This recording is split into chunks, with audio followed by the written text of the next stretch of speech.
गरीबों का red bull और छपरियों की ड्रिंक। लेकिन अगर आप स्क्रीन से बाहर निकलकर जमीनी हकीकत देखेंगे तो पाएंगे कि इसी लाल बोतल ने कोका कोला, रेड बुल और बिस्लरी को ऐसा धोया है कि वो अभी तक उस सदमे से बाहर नहीं निकल पाए। आज इंडिया की एनर्जी ड्रिंक मार्केट का अराउंड 90% हिस्सा कंट्रोल करता है। आपको बता दूं, आज से कुछ साल पहले तक रेड बुल इसी मार्केट का किंग हुआ करता था। इसको टक्कर देने कोका कोला ने 3 बार ट्राई किया। मॉन्स्टर, बिस्लरी, क्लाउड9 और जिंगा जैसे कई सारे ब्रांड्स आए, लेकिन कोई भी रेड बुल को हिला तक नहीं सका। वो भी तब जब सामने रेड बुल जैसा ग्लोबल जायंट खड़ा था। स्टिंग और रेड बुल में असली फर्क क्या है, और उससे भी बड़ा सवाल कि इतना कामयाब होने के बाद आखिर स्टिंग को छपरियों का ड्रिंक क्यों कहा जाता है। सबसे पहले एक बेसिक कंफ्यूजन क्लियर करना जरूरी है कि सॉफ्ट ड्रिंक और एनर्जी ड्रिंक में फर्क क्या होता है। असल में सॉफ्ट ड्रिंक उस मोमेंट के लिए बनी होती है जब प्यास लगी हो या जीभ को टेस्ट मांग रही हो। शुगर, गैस और फ्लेवर से मिलाकर बनाई गई ये ड्रिंक आपको थोड़ी देर के लिए फ्रेश जरूर फील कराती है, लेकिन शरीर को एनर्जी देने का दावा नहीं करती। हाँ, इसमें कैफीन तो हो सकता है, लेकिन वो बूस्ट के लिए नहीं बल्कि टेस्ट को थोड़ा शार्प और एडिक्टिव बनाने के लिए डाला जाता है।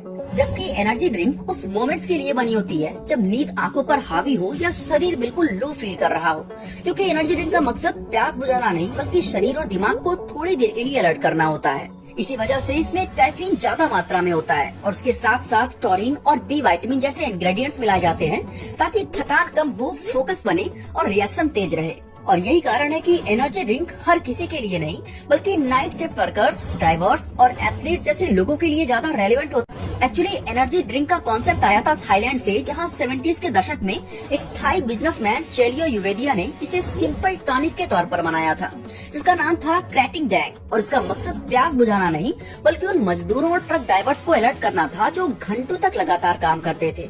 कुछ साल बाद ऑस्ट्रिया के बिजनेसमैन डिट्रिक मैटिसिस जब लंबी इंटरनेशनल फ्लाइट्स के बाद जेट लैग से परेशान थे, यानी शरीर थका हुआ था और दिमाग नए टाइम जोन में एडजस्ट नहीं कर पा रहा था, उसी हालत में उन्होंने इस ड्रिंक को पिया और उन्हें तुरंत इसकी ताकत समझ में आ गई।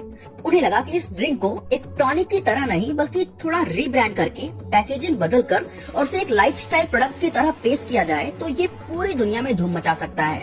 इसी सोच के साथ उन्होंने चेलियो युवेदिया के साथ पार्टनरशिप किया, ओरिजिनल फॉर्मूला को थोड़ा एडजस्ट किया और इसी मॉडिफाइड ड्रिंक को रेड बुल के नाम से मार्केट में उतार दिया। Youth culture, adventure, extreme sports, night life और परफॉर्मेंस का सिंबल बन गई। लेकिन सच्चाई ये है कि 2001 के अराउंड रेड बुल से भी पहले कोका कोला ने इंडिया में एक कार्बोनेटेड एनर्जी ड्रिंक लॉन्च की थी जिसका नाम था शॉक। कोका कोला को लगा कि सॉफ्ट ड्रिंक की तरह ये ड्रिंक भी इंडियन मार्केट में चल जाएगी, लेकिन यहीं पर सबसे बड़ी गलती हुई, क्योंकि उस वक्त इंडिया का कंज्यूमर माइंडसेट बिल्कुल अलग था।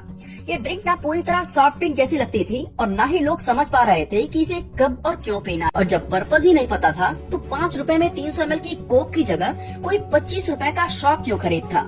नतीजा ये हुआ कि शॉक कुछ ही सालों में मार्केट से गायब हो गई, क्योंकि 2008 के आसपास क्लाउड9, फिर पेप्सी ने सोबे और कोका कोला ने अगेन बर्न नाम की एनर्जी ड्रिंक को मार्केट में उतारा। लेकिन नतीजा वही हुआ जो शॉक के साथ हुआ था, यानी ये प्रोडक्ट्स भी मार्केट से गायब हो गए।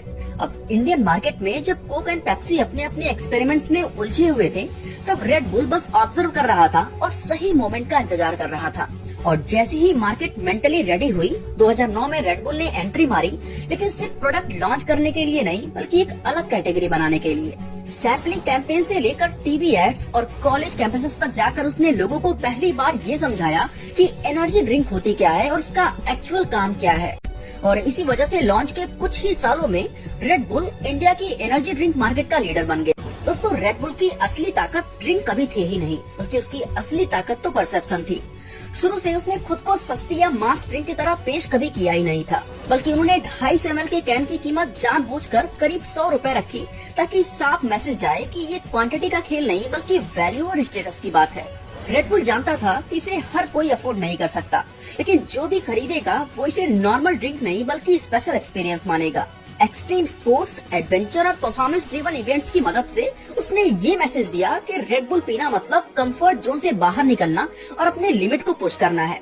और इसी वजह से ये ड्रिंक युवाओं के बीच हाई एनर्जी लाइफ का सिंबल बना। कोक ने शॉक लॉन्च की थी तब मार्केट मेंटली तैयार नहीं था और क्लाउड9 व सोबे के समय कैटेगरी अभी भी इमेच्योर थी, लेकिन 2009 तक इंडिया का सीन बदल चुका था। यंग पॉपुलेशन बढ़ चुकी थी, कॉलेज कल्चर, नाइट लाइफ और कॉर्पोरेट प्रेशर तेज हो चुका था और जैसे ही लोगों को रियल एनर्जी की जरूरत पड़ी, रेड बुल ने खुद को लाइफस्टाइल चॉइस की तरह स्टैब्लिश कर दिया। जबकि कोक और पेप्सी की सबसे बड़ी गलती ही यही थी कि उन्होंने खुद के एनर्जी ड्रिंक को